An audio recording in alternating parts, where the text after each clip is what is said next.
Bonjour Sébastien Delogu. Bonjour. Vous êtes député LFI de Marseille, 16 prévenus, 87 parties civiles, 6 semaines d'audience. C'est le procès de la rue d'Aubagne.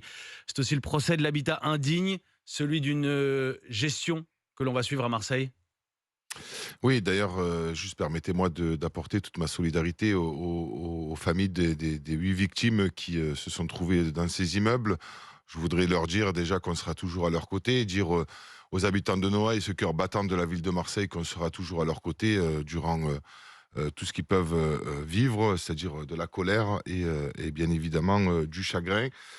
Maintenant, cet effondrement, il faut quand même qu'on se le dise, c'est quand même le résultat d'une politique indigne à Marseille où vous avez quelques-uns qui s'enrichissent sur la misère des plus pauvres et des plus faibles.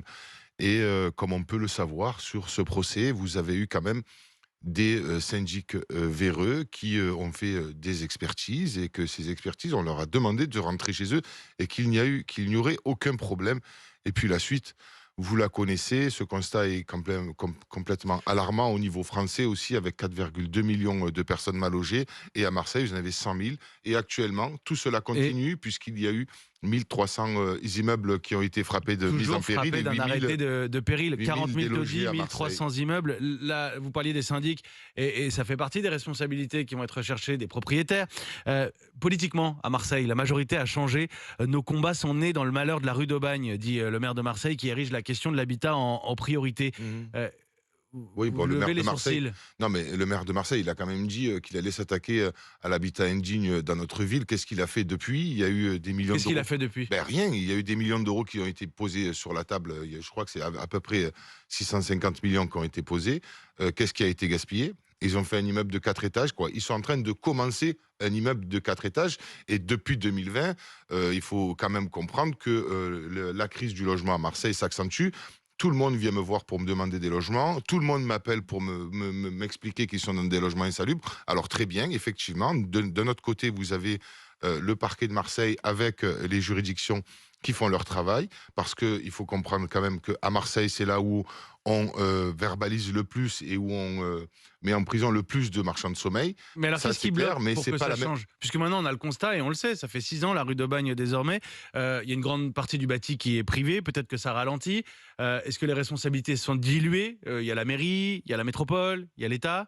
Qu'est-ce qui bloque? Le président de la République est quand même venu avec un plan Marseille en grand pour essayer de faire quelque chose et on le voit bien, le résultat est sans appel. La Cour des comptes a donné un rapport qui explique que ils n'arrivent pas à dépenser l'argent parce que de toute manière, face à eux, vous n'avez pas des politiques intègres et responsables pour faire évoluer ce sujet-là.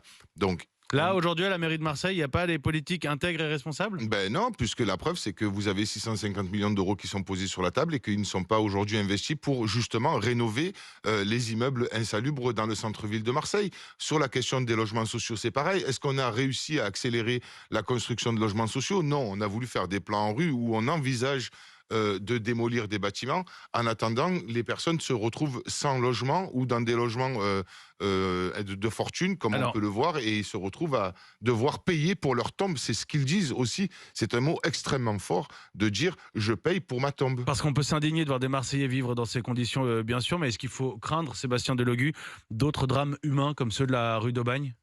Bien sûr que c'est à craindre. Après, maintenant, bon, vous avez des services qui ont compris, je pense, et qui ne font plus confiance en personne. Donc, du coup, ils vont mettre des arrêtés de péril sur énormément de bâtiments à Marseille. Il y en a eu 1300 depuis la rue d'Aubagne. Mais j'en connais encore qui sont frappés de péril et qui vivent encore à l'intérieur, hein. Je vous le dis très sereinement, hein. Ils sont fermés, il y a une chaîne, mais ils vivent quand même à l'intérieur. Autre sujet, Sébastien Delogu. Bruno Retailleau, ministre de l'Intérieur, et Didier Migaud, le garde des Sceaux, sont attendus demain dans votre ville à Marseille pour annoncer un plan contre le narcotrafic qui gangrène Marseille, contrôler les flux financiers, fermer des commerces, étendre les pouvoirs de la préfecture, vérifier les titres de séjour, des cyberpatrouilleurs contre l'effet Uber Shit. On a parlé de mexicanisation.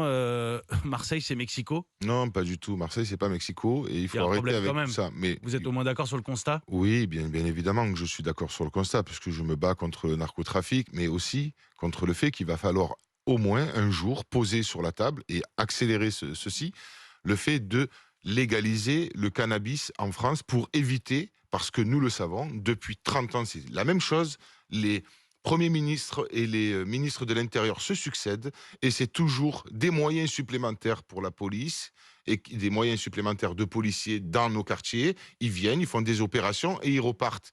L'opération Place Nette XXL, qu'est-ce qu'elle a donné? Moi, j'invite M. Rotaillot à venir à la Castellane et venir voir les gens et qui vont leur expliquer à la Castellane qu'ils se sont fait verbaliser pour des places de parking parce qu'ils étaient mal garés et que le réseau a continué à tourner.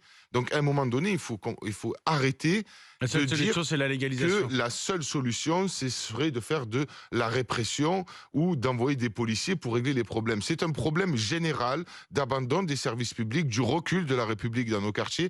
Et bien évidemment, si nous arrivons aujourd'hui à poser la question de la légalisation du cannabis pour justement essayer de dévier cette question-là sur une question sanitaire, où on pourrait justement prendre les personnes qui se droguent et les envoyer chez des médecins pour les soigner et non pas pour les pénaliser, on désengorgerait les prisons, les commissariats, les magistrats, et on pourrait justement simplement retrouver un peu de choses paisibles dans nos quartiers pour éviter de rentrer, d'avoir des poubelles face à vous, des conteneurs qui vous bloquent, d'être fouillés, d'être etc. Alors, etc. Sébastien C'est une Delogu, situation catastrophique pour les habitants de Marseille. on parle de Marseille ce matin, on a parlé logement, sécurité, vous avez même évoqué les PV et les poubelles. Vous êtes candidat à la mairie de Marseille? Non, non, non, pour le Non. moment, on est dans un processus de parler et d'essayer de former une coalition, celle du nouveau Front populaire, pour essayer d'avancer ensemble. Après, la mairie de Marseille, ma personne importe peu. Ce qui importe, c'est un programme Vous politique aimeriez bien. avec une société civile où on pourra justement Non, avancer. mais vous développez un sur les programme là ce dossiers. matin, c'est pour ça que je vous pose la question. Non, J'avais mais, pas prévu, mais écoutez-moi, c'est normal quand même d'expliquer qu'on va accentuer la lutte contre l'habitat indigne avec le permis de louer, qu'on va essayer justement de vous portez faire un des projet pour propositions Marseille. Mais on veut, moi, Ouais, ouais. je vous le dis, si aujourd'hui je suis député de Marseille et que j'arrive à apporter une solution à la drogue, à tout ce qui se passe au niveau de la drogue à Marseille, je peux retourner dans ma ville et être regardé de façon à dire on a fait ce monsieur Vous a fait pourriez y quelque retourner chose. pour y travailler. Contrairement à un peu Bon, tous vous ne les le direz autres. pas ce matin de toute façon. Simplement une question sur l'actualité à l'international, parce Oui. qu'on parle beaucoup des États-Unis. Donald Trump qui a gagné avec sa méthode qu'on qualifiera d'iconoclaste, je mets des guillemets, avec ses discours façon parler vrai aux Américains, ses outrances aussi. Ça me rappelle quelqu'un, Jean-Luc Mélenchon, c'est le Trump français? Non, je ne vais pas quand même mettre Jean-Luc Mélenchon sur le même piédestal que Donald Trump. Donald Trump, c'est une personne, c'est un bourgeois déjà, qui a énormément d'argent, un milliardaire qui fait un peu ce qu'il veut aux États-Unis. Et je pense qu'il a déjà gagné quand on lui a tiré une balle dans l'oreille. Et ça a été un symbole fort pour les États-Unis. Mais de toute façon, qu'est-ce qu'ils avaient en face d'eux?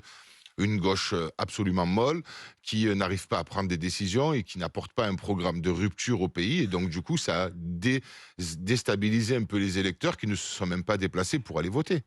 Merci Sébastien Delogu, Merci à vous. député LFI des Bouches-du-Rhône, Merci. d'être venu répondre à nos questions en direct ce matin dans le studio d'RMC, de parler de Marseille et pas seulement.